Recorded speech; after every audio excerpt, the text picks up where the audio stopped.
Peak: Secrets from the New Science of Expertise by Anders Ericsson and Robert Poole. Have you ever watched someone do something so brilliantly, it felt almost supernatural? Picture a musician, fingers dancing across piano keys, weaving through a composition so intricate it seems the music flows from their very soul. Think of an athlete like basketball legend Ray Allen, whose jump shot arcs through the air with such elegant precision that spectators whisper about divine intervention.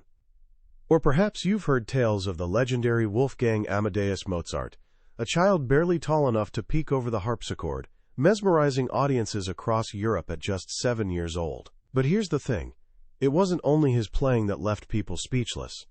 Something else about this prodigy seemed to transcend ordinary explanation.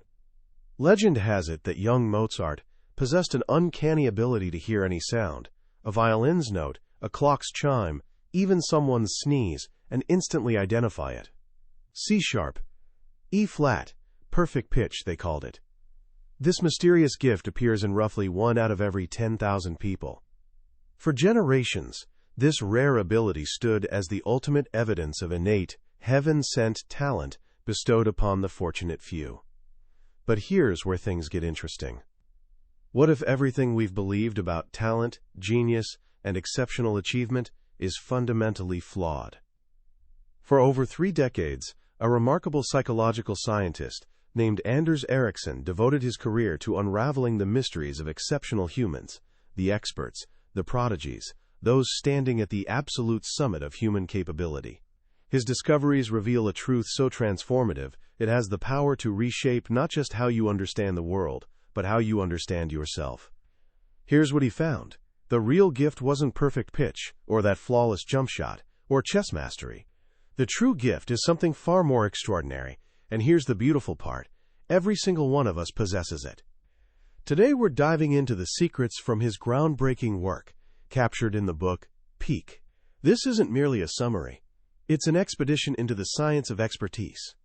By our journey's end, you'll grasp the fundamental principles separating the merely good from the truly great, and you'll have a practical roadmap to unlock your own remarkable potential in whatever field calls to you. Our journey begins not in an 18th-century European concert hall, but in a modest laboratory at Carnegie Mellon University in the late 1970s. Anders Ericsson, early in his career, designed what seemed like an unremarkably simple experiment. He recruited an ordinary undergraduate named Steve Falloon to visit the lab a few times weekly for a straightforward task, memorizing numbers. That's literally it. Ericsson would read random digits, 1 per second, 7, 4, 0, 1, and Steve would attempt to repeat them back. Day 1, Steve was completely average. Like most humans, he could reliably remember about 7 digits, roughly the length of a local phone number. Push him to 9 or 10 digits, though, and he'd slam into an invisible barrier. After just 4 sessions, Steve was ready to throw in the towel. He confessed to Ericsson, "There appears to be a limit for me, somewhere around 8 or 9 digits. It really doesn't matter what I use. It seems very difficult to get." At the time, the entire field of psychology would have nodded in agreement. It was established scientific fact. The human brain has strict limits on short-term memory capacity. We can juggle about 7 pieces of information simultaneously. Steve, it appeared, had bumped up against his natural hard-wired ceiling. But Ericsson, sparked by curiosity from an obscure, half-forgotten study, encouraged Steve to persist. Then, on the 5th day, something shifted. Steve managed to remember a 10-digit number, then another. Then, for the first time ever, an 11-digit sequence. Just 2 digits beyond his previous best. But it was a crack in what everyone, including Steve himself, believed was an impenetrable wall. That day marked the beginning of one of psychology's most astonishing journeys. Steve didn't plateau at 11 digits. He kept practicing, hour after hour, week after week. Gradually, painstakingly, his capacity expanded.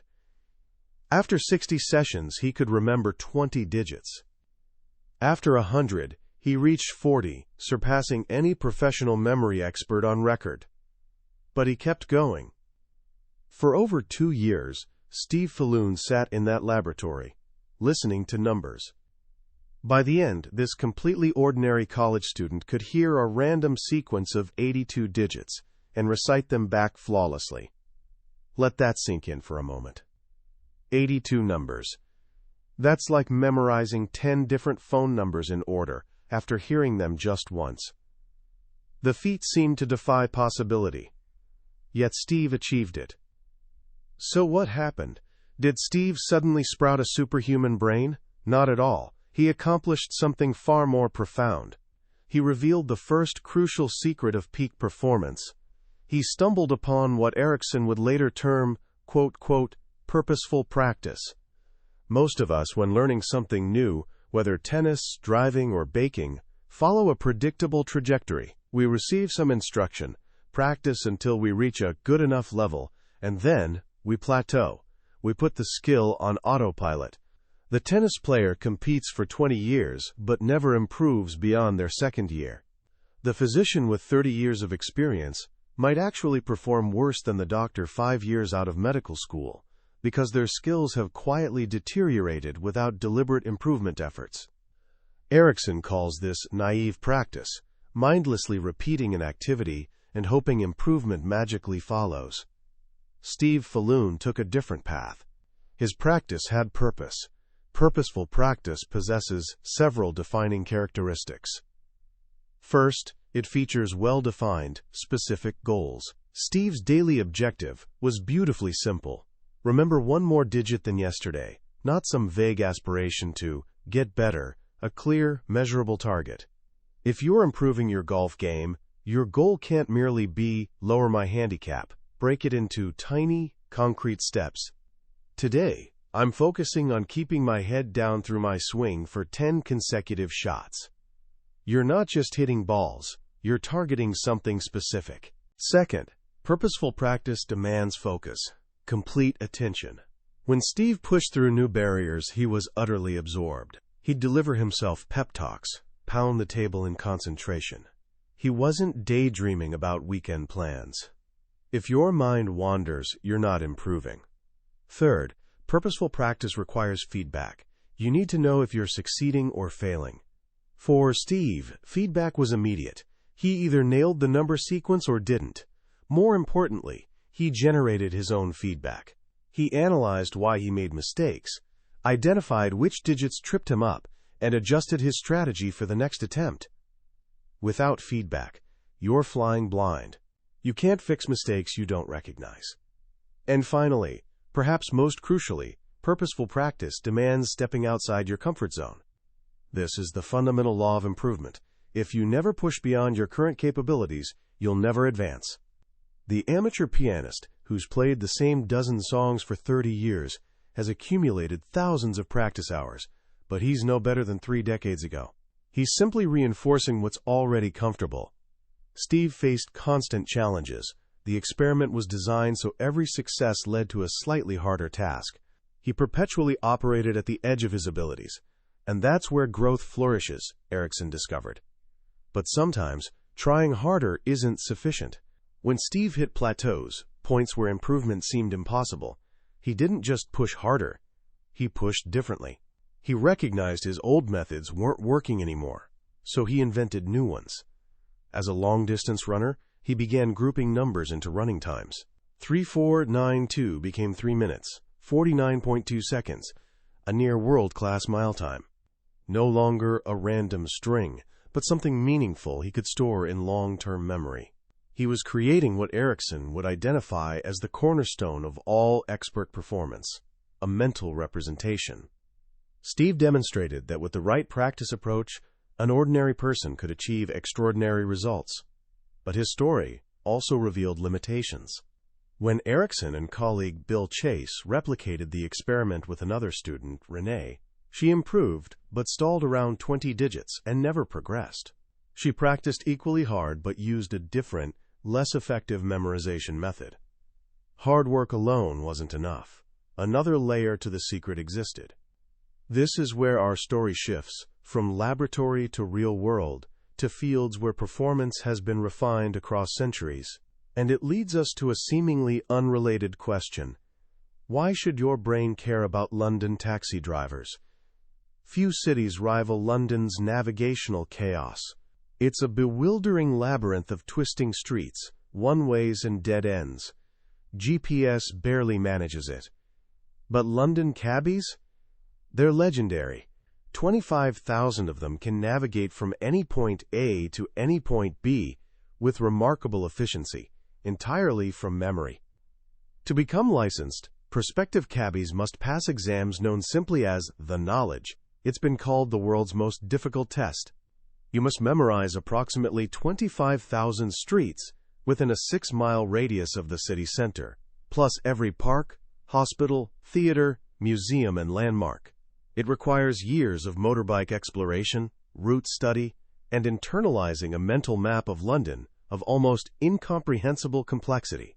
In the early 2000s, neuroscientist Eleanor Maguire decided to investigate what this intense training did to their brains. Using MRI scanners, she compared taxi driver brains to others, including London bus drivers who drove identical routes daily but never navigated. Her findings were striking. A specific brain region called the posterior hippocampus, crucial for spatial memory and navigation, was significantly larger in taxi drivers. Moreover, the longer someone had been a cabbie, the larger that brain region. But this raised a chicken-and-egg puzzle. Did they become cabbies because they were born with bigger hippocampi, or did training enlarge that brain region? To answer this, Maguire did something brilliant. She followed aspiring cabbies for 4 years, scanning their brains at training's beginning and end. Initially, no difference existed between their brains and a control group. 4 years later, trainees who'd successfully passed the knowledge and become licensed cabbies had physically grown posterior hippocampi. Those who failed or dropped out showed no change. This was one of the most dramatic demonstrations that the human brain isn't fixed. It's adaptable, it's plastic. Just as lifting weights builds muscle, intense mental training can physically restructure your brain. This incredible adaptability is the deep magic behind human potential. For decades, scientists believed our brains were hardwired from birth. You were either wired for music or not. You had the math brain or didn't. We now know that's false. The brain responds to challenge by rewiring itself. It creates new connections, strengthens existing ones, and in some areas, even grows new neurons. This explains Steve Falloon's amazing memory. It explains London cabbies' navigational genius. And it explains Mozart's perfect pitch. Remember our opening, the assumption that perfect pitch was a rare, innate gift. Well, in 2014, Japanese psychologist Ayako Sakakibara tested that idea. She took 24 ordinary children, ages 2 to 6, through a special training program designed to teach chord identification. After several months of short, daily sessions, every single child developed perfect pitch. 100%. Not 1 in 10,000, all of them. The conclusion is undeniable. Perfect pitch isn't the gift. The capacity to develop perfect pitch is the gift, and it's a gift we're all born with. The real gift is the human brain's incredible adaptability. Mozart wasn't born with magical musical genes. He was born with a brain that, like every child's, was incredibly plastic. And he had a father, Leopold, obsessed with transforming his children into musical prodigies. Leopold began training young Wolfgang before age 4, working with him full-time on keyboard, violin, and composition. The intense early training rewired his young brain, creating circuitry for perfect pitch and other astounding musical abilities. So the power to change, adapt, and develop new abilities is our shared birthright. The question becomes, what's the best way to harness this power? Purposeful practice, as Steve Falloon showed us, is a huge step. But it's not the complete story. Renee, the other student, practiced purposefully, but didn't achieve the same results. London cabbies didn't just drive aimlessly, They followed a structured, centuries-old system for mastering the knowledge. Sakakibara's children didn't just play with pianos. They followed a very specific training regimen. In highly developed fields, classical music, ballet, chess, elite sports, training methods have been refined across generations. They're not just purposeful, they're informed. They're built on deep understanding of what the best performers do and how they got there. This is what Anders Ericsson calls deliberate practice. Deliberate practice is the gold standard. It's the most powerful improvement method ever discovered, separating the world's very best from everyone else. It has characteristics distinguishing it, even from purposeful practice. First, deliberate practice occurs in well-developed fields where the best performers are clearly identifiable and required skills are well understood. Think violin virtuosos or Olympic gymnasts. Established techniques and training methods have been passed down and refined for decades, even centuries. Second, and this is crucial, deliberate practice requires a teacher or coach, someone who already understands expert performance and can provide practice activities designed to get you there. A good coach sees things you can't, provides immediate targeted feedback, and pushes you in ways you wouldn't push yourself. They offer a roadmap tested by generations of previous performers. Deliberate practice, like purposeful practice, means always working just beyond your comfort zone, with intense focus and clear goals. But it's practice that knows its destination and the route to get there. Ericsson and colleagues conducted a landmark study at Berlin's elite music academy. They divided violin students into 3 groups based on their teachers' assessments. The best students destined for international solo careers, the better students headed for professional orchestra positions, and the good students likely to become music teachers. They interviewed everyone, asking about every aspect of their musical lives. When did they start? Who were their teachers? How did they practice? Across the board, all students agreed on one thing. The single most important improvement activity was solitary practice. Not playing for fun, not performing, but being alone in a room, working on specific exercises and challenges their teachers assigned. And they all agreed on something else. It wasn't fun. It was hard, draining work.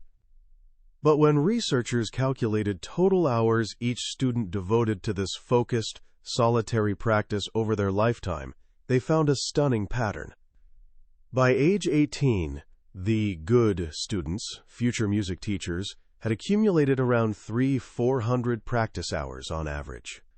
The better students averaged 500-300 hours, and the best students, the elite soloists, they averaged 700-400 hours.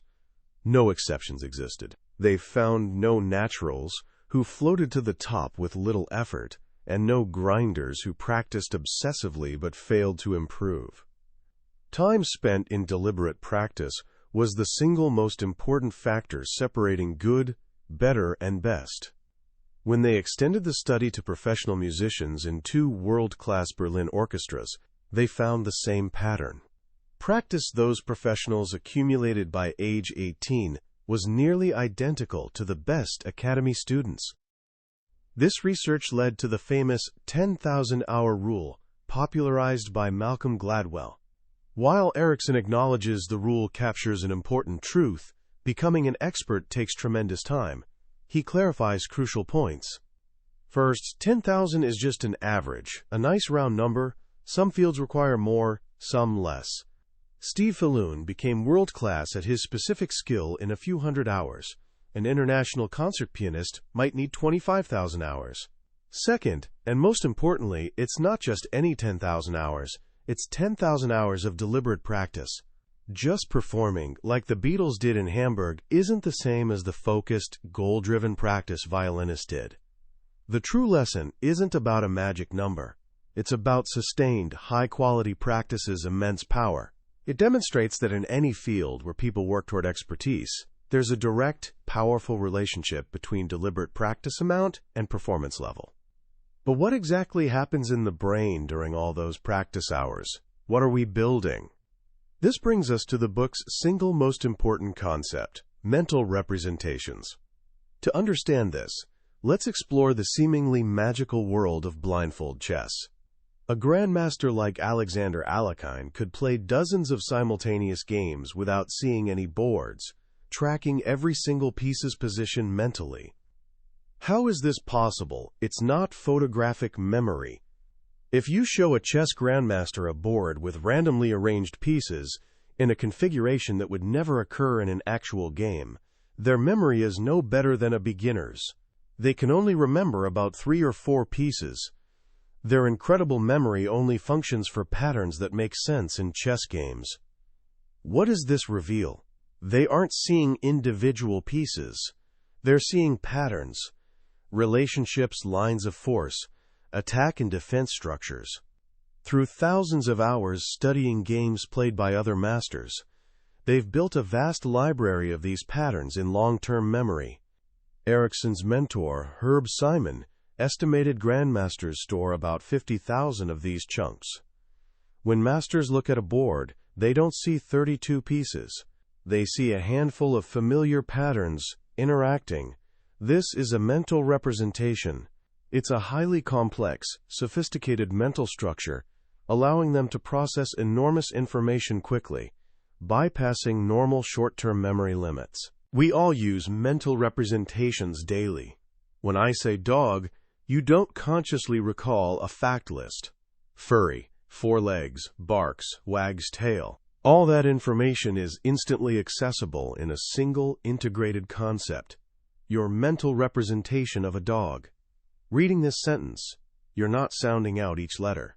You're instantly recognizing letter patterns as words, and word patterns as ideas. What sets expert performers apart is their mental representations, quality and quantity, specific to their field.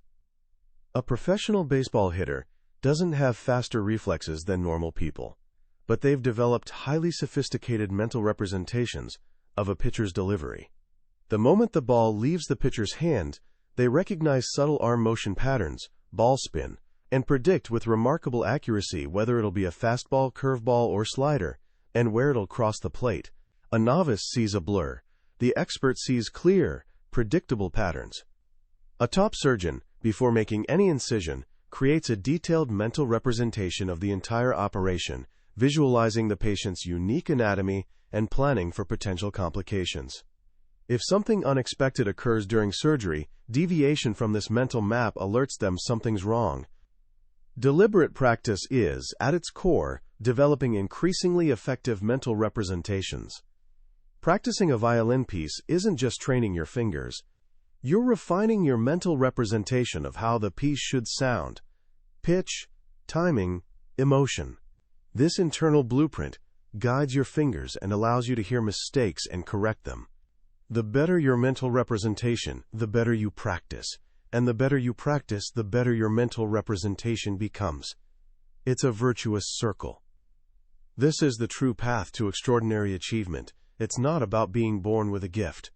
It's about taking the gift we all have, our brain's adaptability, and shaping it, step by step, through thousands of hours of focused, guided, deliberate practice, building the powerful mental representations that are expertise's essence. So how can we apply this in our own lives? For many of us, becoming an international concert violinist isn't the goal. We want to improve at our jobs, hobbies, passions. But many professions lack the centuries-old training traditions of music or ballet. This is where we must become our own coaches, applying deliberate practice principles as best we can. Ericsson points to the U.S. Navy's Top Gun school as a fantastic example. In the 1960s, Navy fighter pilots performed poorly in dogfights over Vietnam. Their solution was creating a school where pilots engaged in realistic combat simulations against their own best pilots playing the enemy. The key wasn't just flying, it was the after-action reports. After every simulated dogfight, pilots gathered for relentless debriefs. What did you see? Why did you make that turn? What was your mistake? What could you have done differently? They received constant, immediate feedback. They were pushed beyond comfort zones in safe environments where they could make mistakes, learn, and try again the next day. Results were dramatic. The Navy's kill ratio skyrocketed from 2-to-1 to over 12-to-1. This is the model. Whatever you want to improve, create your own Top Gun-style training.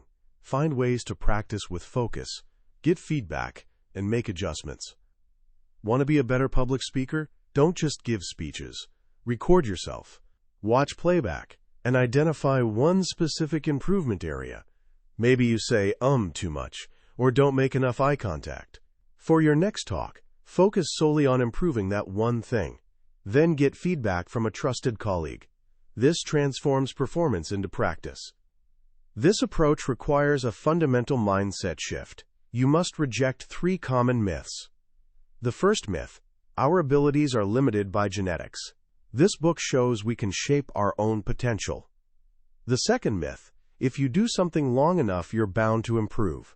As we've seen, this is false. Repetition without goals and feedback leads to stagnation. The third myth: all it takes to improve is effort. Just trying harder isn't enough. You must try differently, with a specific plan designed to improve a specific skill. Even without a formal teacher, you can apply these principles. Benjamin Franklin famously taught himself brilliant writing. He'd read an admired essay from a magazine, jot down hints for each sentence, then days later, try rewriting the essay from his hints. He'd compare his version to the original, identifying weaknesses in vocabulary, structure, and logic. He broke down the skill, focused on specific components, got feedback by comparing his work to a master's, and fixed mistakes. He engaged in deliberate practice, entirely alone.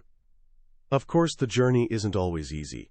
One of the biggest challenges is hitting a plateau. That moment when you feel stuck, when practice doesn't seem to lead to improvement. This is where most people quit. But Ericsson offers a way through. When you're on a plateau, usually some specific skill component holds you back. The solution isn't practicing everything harder, but identifying that specific weakness and attacking it. A typist wanting to get faster shouldn't just try typing everything faster. They should intentionally push their speed 10 to 20%, forcing mistakes. This reveals which letter combinations slow them down. Then they can design specific exercises practicing just those combinations. You don't improve by doing what you can already do. You improve by pushing yourself to do what you can't quite do yet, identifying exactly what's breaking down, and focusing all energy on fixing it. The other great challenge, naturally, is motivation. Deliberate practice is hard. It's mentally and physically draining.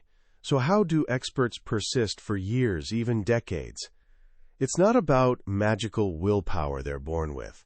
It's about building habits and systems supporting their practice. They set aside specific daily time, free from distractions. They understand the importance of rest and sleep for recovery from intense mental effort. But more than that, they find reasons to continue. Initially, motivation might be external: parental praise, desire to win competitions. But over time, it becomes internal. They begin identifying as a, quote, musician, a scientist, a golfer. The skill itself becomes part of their identity, and practice becomes an investment in that identity. They also build social support systems. They surround themselves with others, sharing their passion, understanding the struggle, offering encouragement. Deliberate practice can be a lonely pursuit, but it doesn't have to be a journey you take alone. Ultimately, Anders Ericsson's work gives us more than just a learning method. It's a new philosophy of human potential. For centuries, we've defined ourselves as Homo sapiens, knowing man. We've prided ourselves on knowledge accumulation ability. But perhaps a better name for our species would be Homo exercens, practicing man. The species that, unlike any other, can consciously take control of its own development. The species that can examine its own limitations and, through focused effort, remake itself into something more. The world changes faster than ever. The skills we have today may not be the ones we need tomorrow. In such a world, the ability to learn, adapt, and continuously improve isn't just a path to excellence. It's the key to survival and fulfillment. Peake's message is one of profound hope and empowerment. It tells us the limits we believe we have are, more often than not, self-imposed. It tells us the gift of greatness isn't reserved for a chosen few, but is available to all of us willing to embark on the deliberate practice journey.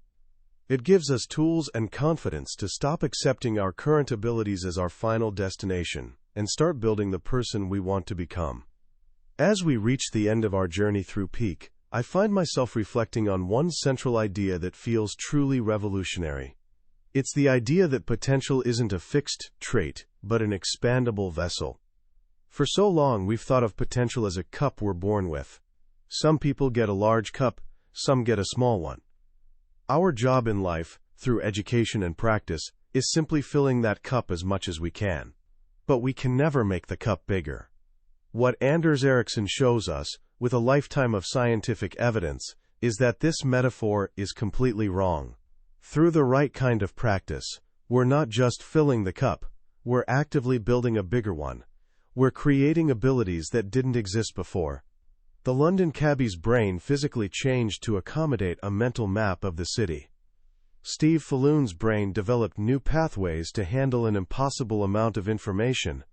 They didn't just reach their potential, they built it. This is, I believe, one of the most empowering ideas a person can encounter. It means where you are right now isn't where you have to be. Your current abilities aren't a final verdict on your capacity. They're simply a starting point. The second powerful lesson is the profound difference between being busy and being productive, between simply doing a thing and intentionally practicing it. How many hours do we spend in our lives on autopilot? Driving, working, even in our hobbies, we often go through the motions. We accumulate experience, but we don't accumulate expertise. Peak forces us to ask a hard question. Are we practicing, or are we just playing the same song over and over again? The book serves as a powerful call to intentionality. It asks us to take a more active role in our own growth, to stop being passive consumers of our own lives and become deliberate architects of our skills. So how can you start applying this today? It can feel overwhelming, but the principles are beautifully simple. Here are a few small steps. First, choose one small specific skill you want to improve. Not get better at guitar, but play the G chord transition smoothly without buzzing. Not be a better writer, but write a clear, one-sentence topic statement for each paragraph. Make it tiny. Second, find a way to get feedback. If possible, find a teacher or coach, even for just one session, to give you a roadmap. If not, become your own coach. Record yourself. Compare your work to an expert's. Be ruthlessly honest about where the gap is. Third, dedicate just 15 minutes daily to practicing that one tiny skill with intense focus, pushing yourself slightly beyond what's comfortable. When your mind starts wandering, stop. Quality over quantity. 15 minutes of deliberate practice outweighs an hour of mindless repetition. This book isn't about becoming a world-class genius in 10,000 hours. It's about embracing the improvement process. It's about the quiet satisfaction of doing something today you couldn't do yesterday. It's about taking back control over your own story of what you're capable of. That was a summary of Peak, Secrets from the New Science of Expertise by Anders Ericsson and Robert Poole. We've explored the core ideas today, but I'll be honest with you. A summary can only show you the map. The real treasure is found when you make the journey yourself. The true power of this book is in the quiet reading moments, when a particular story or simple phrase connects with your own life in unexpected ways. This summary is designed to help you decide if this journey is one you want to take. If anything we've discussed has sparked a sense of possibility within you, I encourage you to grab a copy. Reading it isn't just about learning.